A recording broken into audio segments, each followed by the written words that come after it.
This man is dropping truth bombs. Take a listen. I mean, doesn't the Quran say that men have authority over women? Well, don't they? I mean, according to your own narrative, men have been running the show.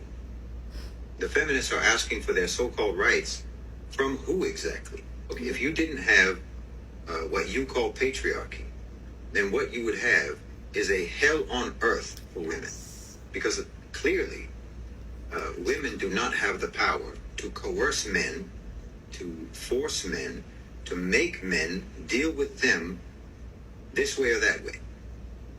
If you're out somewhere and a man starts to chat you up and you don't want to be chatted up, what do? You tell him, I have a boyfriend, I'm married, and he goes away. You have to conjure up an imaginary man to get him to back off, because 9 times out of 10, only a man can keep another man in check, because men are inherently more dangerous than women. Instead of patriarchy, replace that word with bodyguard. What makes more sense? For you to be my bodyguard or for me to be your bodyguard? Who do you think is more capable of protecting who? From who? If men didn't protect women, who would? Why, men would do whatever they wanted. And isn't your bodyguard responsible for you? Shouldn't you listen to him if he says, for example, don't go here, don't go there, or let's take this route instead of that route because it's safer? Isn't that authority? Yeah.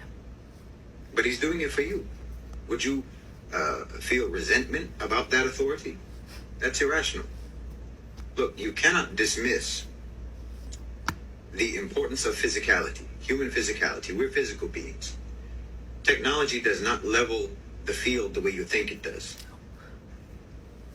And if you were walking in the street by yourself late at night and you see a man coming towards you, which one of the two of you is more likely to be afraid? Who's going to be scared of who? Me. But see, you in the West have confused this. The feminists have confused this. The power imbalance. That literal physical power imbalance. That imbalance in the ability to coerce and exert force and to be violent. It's just a fact and a reality of the power imbalance between men and women. But your culture is in love with power. It's in love with force. It's in love with violence. So to you, whoever has the greater capacity for violence, whoever has the greater capacity for being dangerous, then that person is better. The one who can exert his will is better. Whoever has the power to force people to do something is better. And whoever is weaker is less. It's because you admire power so much, and you admire force, and you admire the ability to coerce, that you find yourself resenting that men have authority over women, or the idea, the concept of men having authority over women, because you think it's unfair. You think that women are being deprived. But remove that authority and see how deprived you'll be. Remove that authority and you will be in danger. You will be deprived of your safety. You'll be deprived of your security, your freedom, and maybe your life. You invent a concept, this concept of equality, and treat it as sacred, and you believe in it religiously, with religious devotion, and you demand that everyone believes in it, and no one can dare doubt the reality and the holy truth of the concept of equality, even though all evidence that you are exposed to on a daily basis disproves that concept. So you'll make fun of us and you'll look down on us and you'll insult our intelligence for believing in something that you say we don't have any proof for. Meanwhile, you're believing in something for which all of the proof that exists disproves it. You see how incoherent your thinking process is? You see, all modern feminism has to their advantage are words. And a lot of people might say the pen is mightier than the sword. That's true to an extent. I'm a writer. I know the power of words, especially well-written words. However, in order for words to be effective, they have to make sense.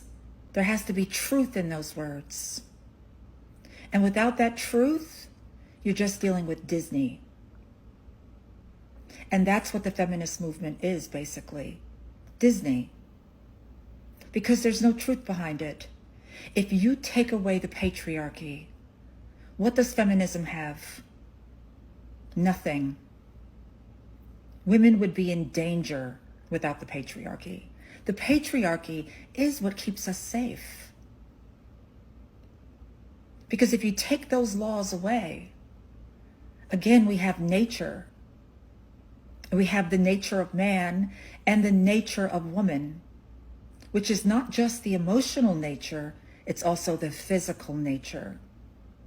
And that, as women, we do not want to confront because we know what it means. We have no foot to stand on. We are physically weak compared to men. The only demographic of human beings on this planet that women have an advantage over are children. And we utilize that advantage as well.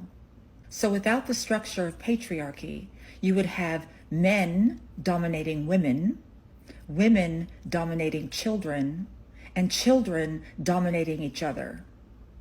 That's the way it works. That's the totem pole of power. And as he stated in this video, as a culture, we are obsessed with violence and strength and dominance. What it boils down to, the anger that's in a lot of women. We're jealous of men. And I don't care what you say to me. That is the truth. Because you know what physical strength means. You know what dominance means. And you know you don't have it. So you're trying to write it into history. And good luck with that. Good luck with trying to write something fantastical.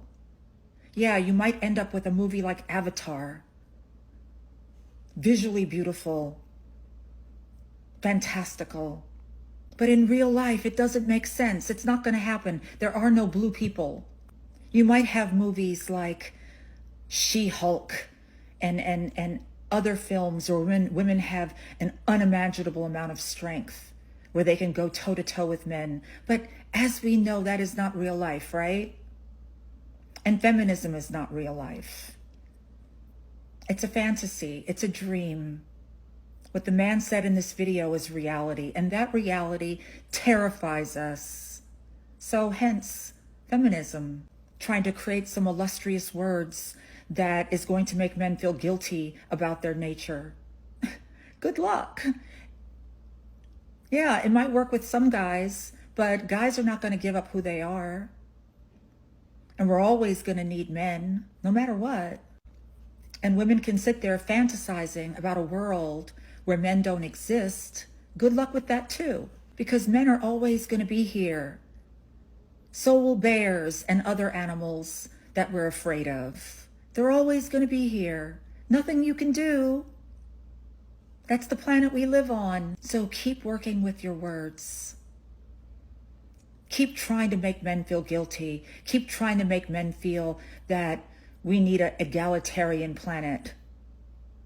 Egalitarianism doesn't exist. Equality does not exist between the genders. It simply does not. You could give people rights. We have those. I can vote. I can work. I can do what I want to do. But what more do you want?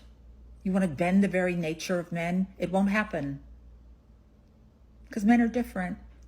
And so are you.